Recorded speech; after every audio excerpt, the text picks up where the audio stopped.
Good morning. So today I'm visiting a church, which I pass almost every day on my way to work. St Aidan's in Billinge, near Wigan. It has a very interesting grave, which is steeped in local legend. And we might even get to see the highest point on Merseyside on the way. Thanks to my friend over at Scouse Farm. Links in the description for bringing this one to my attention. Enjoy. I thought last week, when I was at Everton's new stadium, in the back row at the upper south stand, I was at the highest point in Merseyside. But no,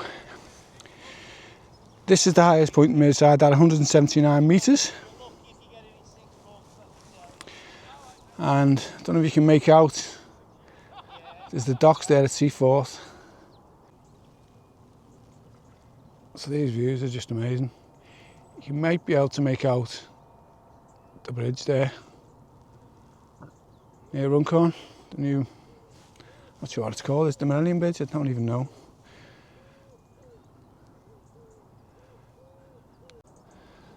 So I don't know if you can make out the red cranes over at Seaforth.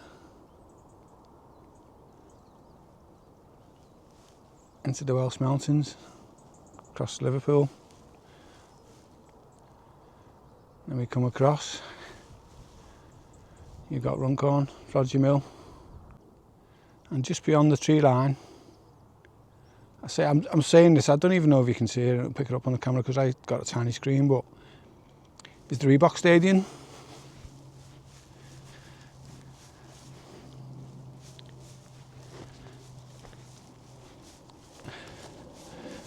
So I thought we'd just come here, just before we drop to the main event, just to take a look.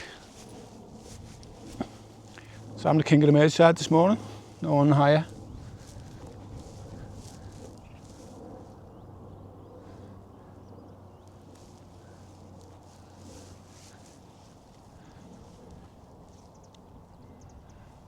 I mean, it's a shame. I think that used to have the building work on top. I don't know whether it's a dome or not, I'm not sure, to be honest with you. But that belonged to the owners of Winstanley Hall. Another old grade listed one building in decay, where we've already seen this week Bolton and Liverpool tragically almost burnt to the ground. I don't think there's any hope for it, to be honest with you. But we should be preserving these places, really. But anyway. Okay, so we'll head back towards the church. So today we're in St Aidan's Church in Billinge. And we're here for a special reason, and that there is a clue to it. The clock stopped just after midnight. So the grounds hold a very special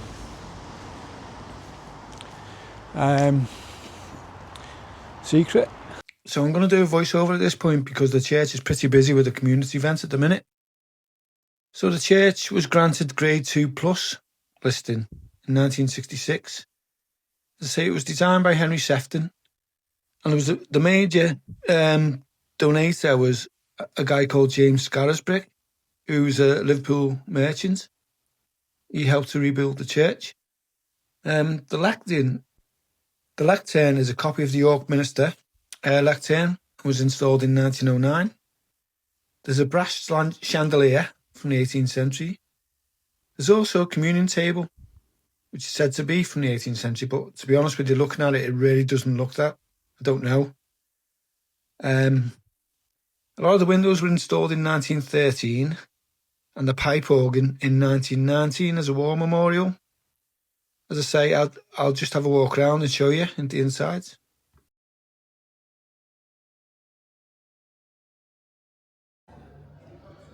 And this is the pipe organ, which was installed in 1919 as a war memorial, I believe.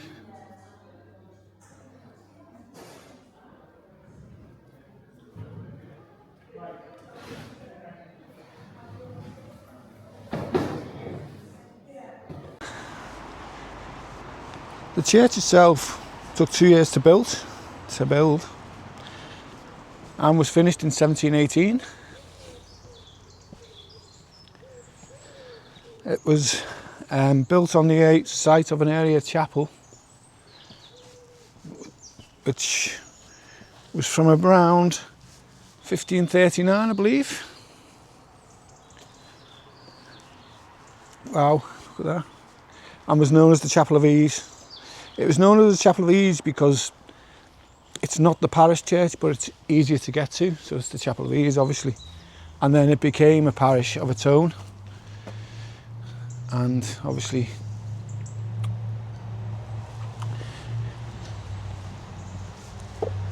these doors.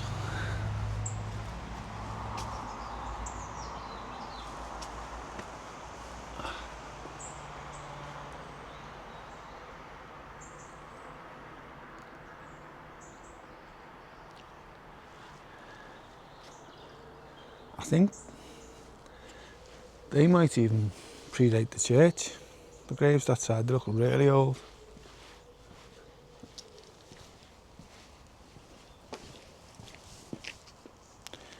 I mean, just looking straight away, that one's from, there we go.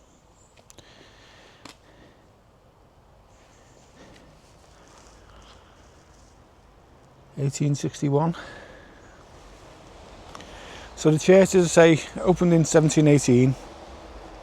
It was designed by Henry Sefton, who's a well-known architect in the area and is responsible for many churches in the northwest. Just try and see if we can get a date on one of these. I see that's 1915, so maybe they're not older. And there we go. This one's 1910, yeah. So obviously looked older than they are. But then again, when you look at them, yeah, they look seriously old.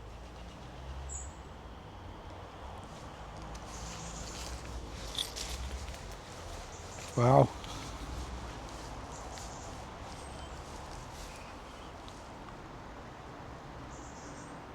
Don't really want to walk. I don't like walking on graves, if I'm being honest with you. It's a bit disrespectful, so I'm going to back off. I'm not scared, honest.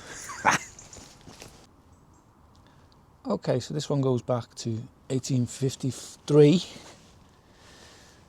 Age 15 years. Oh, I'm Bradshaw. And just behind is a 300-year-old tomb, grave, that's said to belong to a vampire. There's many reasons for this. There's an obvious one right there. So the symbols on the coffin basically represent death and afterlife with a skull and wings. And they symbolise the inevitable end of life and the ascent of the soul to heaven. The snake you can see around eats its own tail. It signifies the eternal cycle of life and death. And above, you can probably just make out the curtains like in a theatre, curtain drapes, and they symbolise the veil between life and death. So the story goes that, say, it was George and Katie Smith's tomb from 1720. As you can see, the inscription is probably the only bit you can read. It's the inscription of 1720 there. So say over 300 years old. Now the legend has it that George was bitten by a snake and died. And then Kitty died of a broken heart not long after, sorry.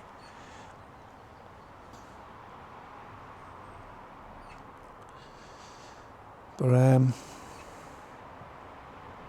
who knows? But certainly it's unique. I've not seen anything like it ever.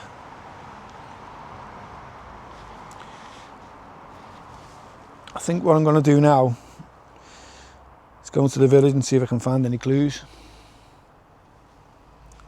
such as maybe a silver bullet, a necklace of garlic, or even A steak.